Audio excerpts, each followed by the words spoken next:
इस एपिसोड की शुरुआत रुद्रो और उसकी पत्नी पल्लवी के बीच बहस से होती है।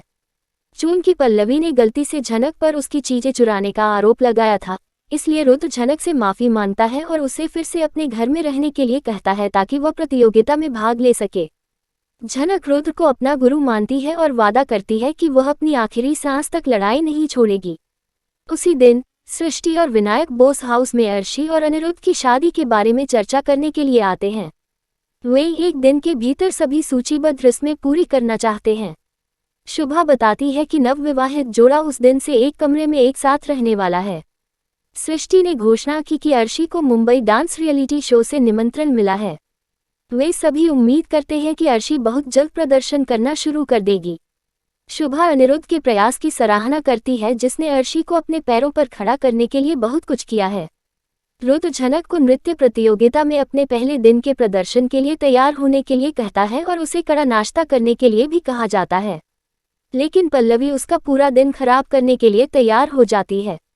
उसे घर के कामों को पूरा करने के लिए कहते हुए वह झनक पर दबाव बनाने की कोशिश करती है ताकि वह मानसिक और शारीरिक रूप से दोनों तरह से परेशान रहे।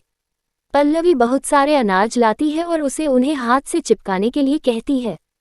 थोड़ी देर बाद रुद्र झनक को जल्द से जल्द तैयार होने के लिए कहता है, लेकिन वह अभी भी रसोई में फंसी हुई है क्योंकि पल्लवी उस पर बाहर जाने से पहले सभी काम खत्म करने के लिए बहुत दबाव डालती है। जब गुरुजी रसोई में आते हैं और झनक को तुरंत तैयार होने का आदेश देते हैं, तो पल्लवी उसे काम पूरा किए बिना जाने नहीं देना चाहती। इस बार झनक अपने और रुद्र के लिए भी स्टैंड लेती है। अर्शी को फिर से डांस शुरू करने की कोई उम्मीद नहीं है। हालांकि सृष्टि और दूसरे लोग उसे उत्साहित करते हैं कि वह फिर से डांस शुरू कर देगी, लेकिन अर्शी अंदर से टूट चुकी है कि उसे अपनी जिंदगी को नए तरीके से शुरू करने की कोई ऊर्जा नहीं मिल पा रही है।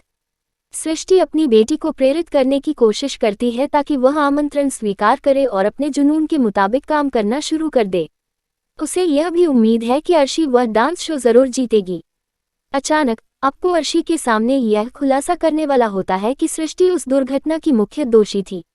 विपाशा स्थिति को संभालती है और अप्पू को उनकी खुशियों को बर्बाद करने का दोषी ठहराती है।